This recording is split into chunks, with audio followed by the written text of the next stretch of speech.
Hello student, आज हम करेंगे सेक्स डिटर्मिनेशन इन प्लांट्स।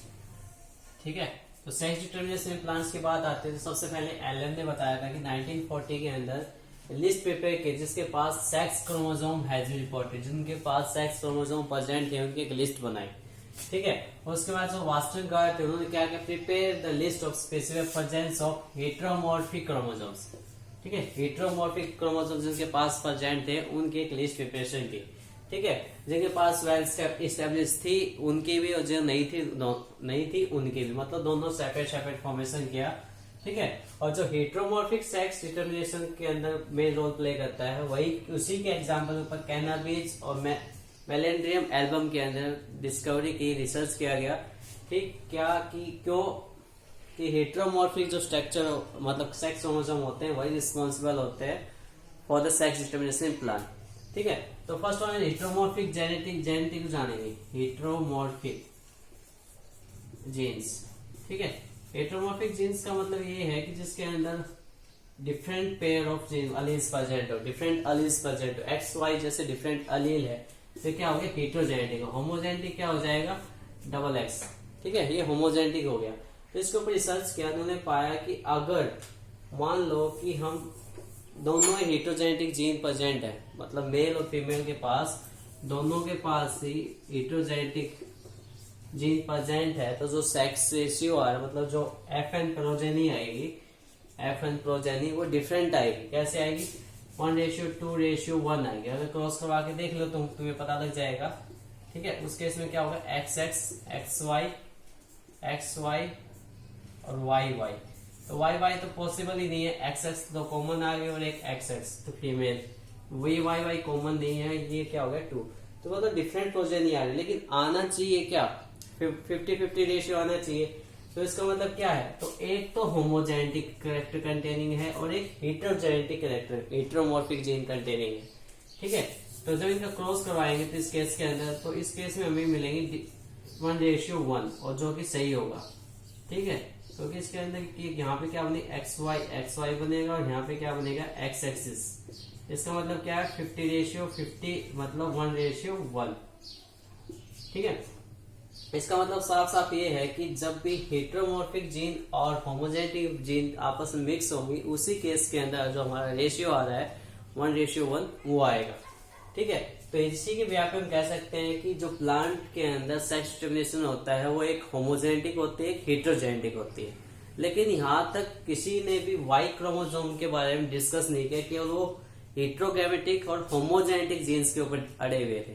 ठीक है, तो उसके बाद एक्स और वाई जो क्रोमोसोम किया था वार्मैक ने ऑब्जर्व किया। किसने ऑब्जर्व किया, वार्मैक ने।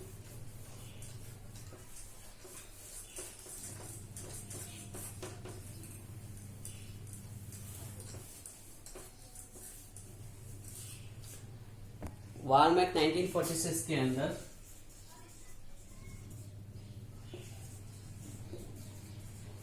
ठीक है, इन्होंने मतलब क्या किया कि X and Y chromosome absorb किए, मतलब ऑब्जॉर्ब किए किसने, एक्स एंड वाई क्रोमोसोम। जो मेलेंड्रियम एल्बम थे उसके अंदर एक्स एंड वाई क्या ऑब्जर्व किए। इसने क्या ऑब्जर्व किया था, number of autosome did not visible affected sex expression. क्या कहा इसने, the number of autosomes, the number of autosomes did not visibly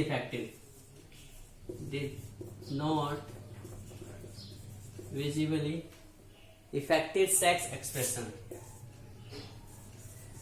affected sex chromosomes। ठीक है, sex chromosome.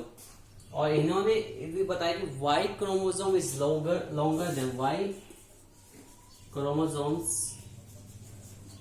Are longer than X chromosomes.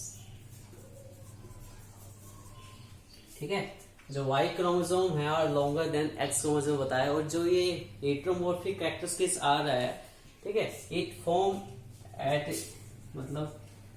Form at meiosis division. ठीक है, जो heteromorphic जो character containing आ रहा है, जो बाइवेलेंट क्रोमोसोम मिल रहे हैं हमें, ठीक है, बाइवेलेंट जो क्रोमोसोम मिल रहे हैं वो कम किसकी वजह से होते हैं, मियोसिस डिवीजन के अंदर जब इक्वली डिवीजन नहीं होता उस केस के अंदर मिलता है। तो Y chromosome are longer than X chromosome, इन्होंने ये बताया।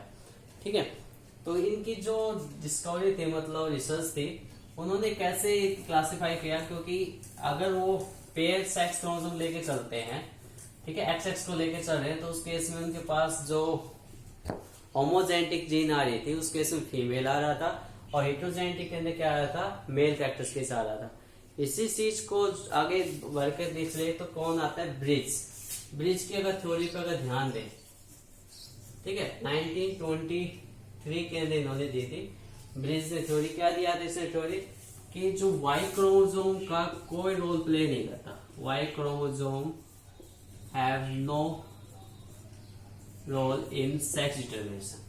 इन्होंने ये बोला था, इन्होंने क्या कहा था कि जो ऑटोसोमल क्रोमोसोम होते हैं, autosomal chromosomes and sex chromosomes वो एक दूसरे को डिपेंड करते हैं कि मेल होगा फीमेल होगा। इस बात के ऊपर उन्होंने कुछ रेशियो भी दिए। क्या रेशियो दिए, अगर ऑटोसोमल क्रोमोसोम को डिवाइड करेंगे सेक्स क्रोमोसोम्स के साथ, अगर रेशियो 1 आ रहा है तो इसका मतलब क्या है, फीमेल होगा। ठीक है, अगर ऑटोसोमल क्रोमोसोम से एक्स क्रोमोसोम को डिवाइड करेंगे, अगर रेशियो आ रहा है 0.5 तो क्या होगा, मेल होगा। ठीक है, एंड लोअर देन 0.5 आ रहा है तो सुपर मेल होगा। ठीक है, एंड अबोव देन 1 आ रहा है तो इस केस में क्या होगा, सुपर फीमेल होगी। ठीक है, यहाँ पे क्या है, सुपर मेल। और अगर 1 और 2 के बीच में आ रहा हो, 1 और 2 मतलब 0.5 के बीच में आ रहा है, उस केस में क्या होगा, इंटरसेक्स प्रेजेंट होगा। ठीक है, अब जैसे देखते हैं, अगर मान लो आपके पास 2 pair of sex chromosome present है और 2 pair of autosomal chromosome present है, 2 पेयर और 2 पेयर सेक्स क्रोमोसोम कितना हो गया, 1 हो गया। ठीक है, इसका मतलब क्या हो, फीमेल है। अगर इसी रेशियो के अंदर डिस्टर्बेंस आ जाए मतलब कैसे, एक पेयर ऑफ सेक्स क्रोमोसोम है लेकिन 2 pair of sex chromosome present है, तो यहाँ पे क्या आएगा, और 2 पेयर ऑफ ऑटोसोमल, ठीक है, और 1 सेक्स पेयर, मतलब एक ही सेक्स पेयर प्रेजेंट है वहां पे, तो थोड़ा गड़बड़ हो गया। 2 पेयर का मतलब क्या है, 4, और यहाँ पे 1 पेयर का मतलब होगा 2। पेयर की बात कर रहा था तो 1/2 आएगा, 0.5 इसका रेशियो आ गया। इससे डिफरेंट रेशियो आ रहा है, इसका मतलब इस केस में होगा। तो उसने कोई रोल प्ले इंपॉर्टेंट नहीं बताया, इसके लिए उसने वायरस अलील्स भी दी। ठीक है, मतलब इस चीज को उसने प्रूव करने के लिए वायरस अलील्स भी दी, क्योंकि जो एंजियोस्पर्म होते हैं मोस्टली कैसे होते हैं, हर्माफ्रोडाइट होते हैं। ठीक है, मोस्टली कैसे होते हैं, हर्माफ्रोडाइट होते हैं, मतलब जिनके पास दोनों बोथ सेक्स प्रेजेंट है। कुछ ही ऐसे होते हैं जो डायोसियस होते हैं। डायोसियस मतलब जिसके अंदर मेल फीमेल दोनों अलग अलग प्रेजेंट हो। ठीक है, डायोसियस मेल फीमेल जिसके अंदर अलग अलग प्रेजेंट हो। इसने क्या थी, बायस अलील्स प्रोवाइड की, और बायस अलील्स कौन सी थी, M, capital M1, capital M2। तो इस केस के अंदर जब स्मॉल m आया तो कैसी थी, होमोजेनेटिक क्या थी, मतलब जीन प्रेजेंट, इसका मतलब क्या होगा, वहां पे फीमेल होगा। ठीक है, और फिर M, कैपिटल M प्रेजेंट है, हेटेरोमॉर्फिक है M, और कैपिटल M2 पर, इस केस में क्या है, हेटेरोमॉर्फिक एलील है। इसका मतलब क्या होगा, वो वहां पे मेल होगा। तो इसी से पता लगता है कि वाई क्रोमोसोम रिस्पॉन्सिबल होता है फॉर देयर सेक्स, क्योंकि वो लेके चला था कि Y chromosome have no role. ठीक है, लेकिन जो ये बात थी किसने बताई, R P Roy, professor R P Roy.